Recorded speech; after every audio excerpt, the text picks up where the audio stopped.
oe ke Fasi Toalua fai me valea ai mga ola ka ke oe pakau maka koe o da ingo o salo ele ana a fai ke mga oe ko mai salo alu e koe o lai o ke lea ele fa kasinga koe ro ko mai me ai ko pasa o ka ya pasa ya so mai pasa makalama ya o ka leva ngo fi ya oi ayon meleng ko ka ole sa pasa marka oi la le pasa ah ke ulo mai ya ba oi nang sai lang fa ngalo ta ma bitin la mai o fel ai lo nya ke ama ba ba do sa lo ma le nyang kwa ma nya ah ya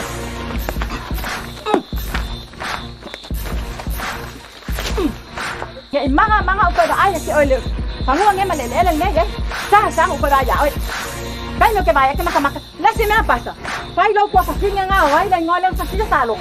Lelepi o wala umya o mawa. Kalofa. Kaya ko mamafa akas. It's a feeling